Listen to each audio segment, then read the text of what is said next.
sweet like a buttercup. You're a Barbie doll. Show them all what I'm made of. Strut down the hall. Won't stop till I get enough. Hey everyone, and welcome back for another deep dive. Today we're going to be looking at an article from people.com about Wendy Williams and this whole thing with her guardianship and her dementia diagnosis. It's been in the news a lot lately. Yeah, it's definitely been a big story. Yeah, so we thought we'd take a closer look at it. So the article goes into Wendy's claims that she hasn't actually seen a doctor in like almost 2 years. Wow. Which is pretty wild when you think about it, because in 2022 she was placed under guardianship. Right, and her guardian actually said in court filings that she's cognitively impaired and permanently incapacitated. Exactly. So you have these two totally different narratives happening, right?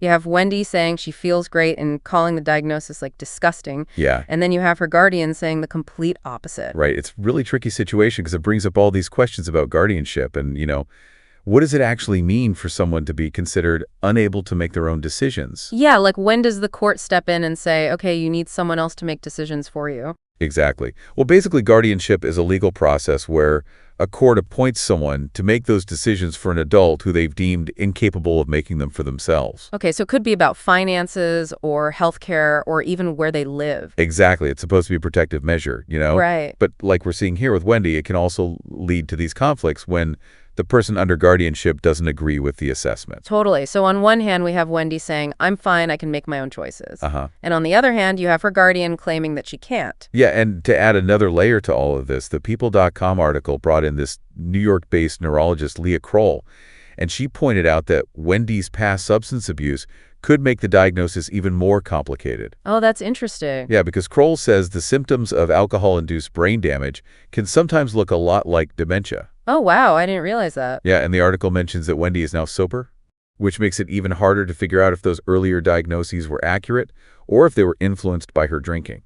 So you're basically saying there's a chance she was misdiagnosed. It's a possibility that Kroll definitely brings up in the article. She says because Wendy is sober now and her symptoms seem to have gone away, it would be totally appropriate to reevaluate her cognitive abilities. Okay, so reassess the situation, basically. Exactly. And this idea of reevaluation kind of ties into another part of this whole thing, the lawsuit that Wendy's guardian filed against A&E. Oh, right, the one about the documentary Where is Wendy Williams? That's the one. They claim that the documentary exploited Wendy and made her look bad, right? Yeah, pretty much. But here's where it gets really interesting. Okay. Her guardian said they would drop the lawsuit if a new medical evaluation showed that Wendy was mentally competent enough to make her own decisions. Wow, so they're open to the possibility that she might be better now. It seems like it, which I think is a pretty big deal. It suggests they're willing to adjust the guardianship based on new information. That's huge. To back down from a lawsuit because of a medical evaluation? Yeah, it really makes you think about how we view and deal with guardianship. If a new evaluation does find Wendy competent, should the previous diagnoses be thrown out? Should we question them? Yeah, like how much weight should we give to someone's own assessment of their well-being when it goes against what the doctor said before? Exactly. These are some really thought-provoking questions. It all comes down to someone's basic right to make decisions about their own life and what happens when that right is taken away, even if it's with good intentions. Absolutely. And it's not just about Wendy Williams. This case kind of shines a light on these bigger issues about guardianship and misdiagnosis and the balance between protecting people and respecting their autonomy. For sure. It's a conversation we definitely need to be having. Definitely. And it makes you think about all the people who are under guardianship but don't have a platform like Wendy's to speak out. Absolutely. Are their voices being heard? Are their rights being protected? It's a really important question. It is, and I think that's a good place to take a break. So when we come back, we'll dive deeper into some of these ethical considerations and the broader implications of this case. Sounds good. I'm looking forward to it. Yeah, it really does feel like this whole situation with Wendy is just kind of a microcosm of this much bigger conversation we need to be having about guardianship as a whole. Absolutely. I mean, in a perfect world, guardianship would be like a safety net, right? Right. A way to protect people who can't make those important decisions for themselves. Uh-huh.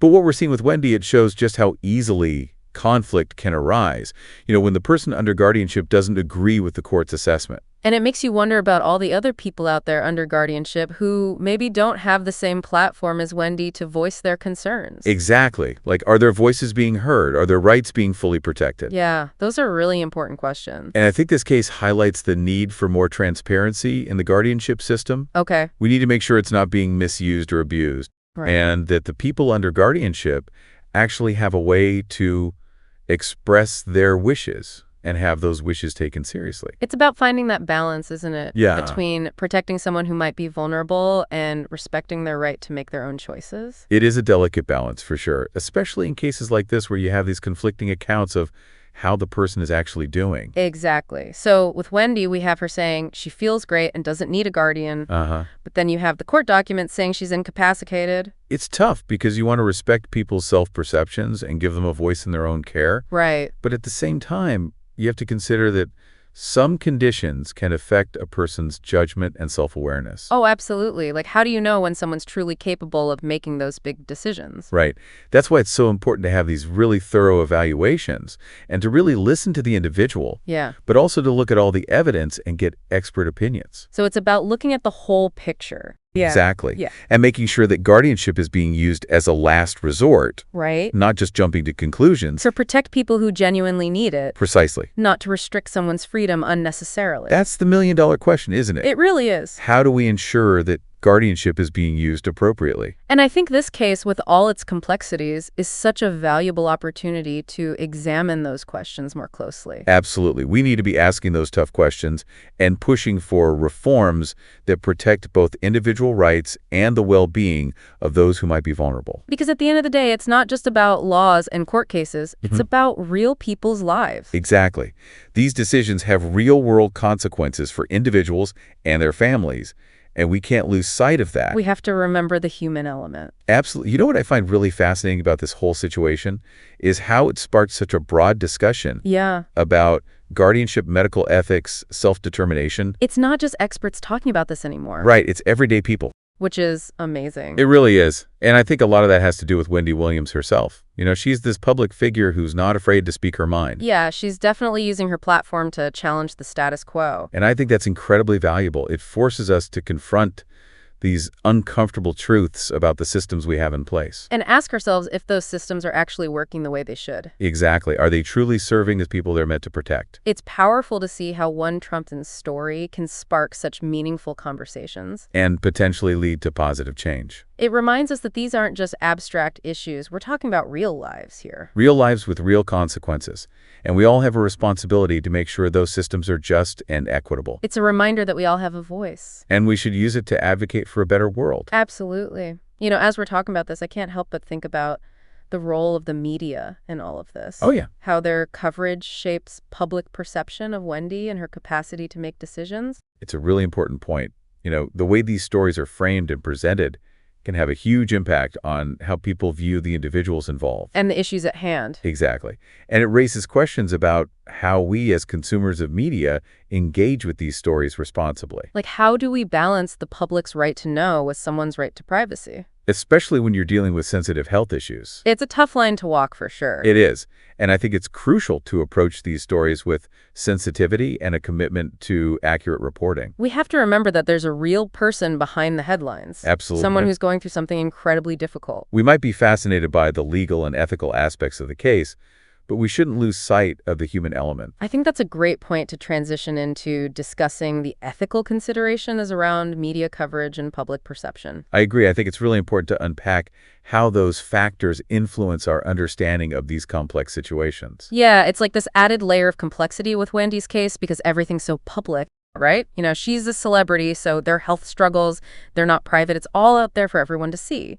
And that public attention can definitely make things even more complicated. Absolutely. It makes you think about our role in all of this. You know, Right. As consumers of media, are we engaging with these stories responsibly and ethically? Like, how do we balance the public's right to know with an individual's right to privacy? Especially when it comes to something as sensitive as someone's health. Exactly. And how do we make sure the media isn't exploiting someone's struggles for views or clicks? It's a tough balance to strike, for sure. It is, but I think it's so important to remember that at the heart of all this is a real person going through something incredibly difficult. Absolutely. We can't lose sight of the human element. Right. This isn't just some abstract legal case or a piece of entertainment. It's someone's life. Exactly. And I think that's something we all need to keep in mind as we continue to follow this story and engage in these conversations. So true. So we've talked about the legal side of things, the ethical considerations, the media's role. What would you say are the biggest takeaways for our listeners? Well, I think the most important thing is awareness. You know, be aware of how guardianship works, the complexities of medical diagnoses, and how these stories can be used to create positive change. It's about recognizing that even systems that are designed to help people can sometimes fail. Right. And that we have a responsibility to speak up and push for improvement to hold those systems accountable. Absolutely. And to remember that behind every headline and every court case, there's a human being whose life is being affected. Beautifully said.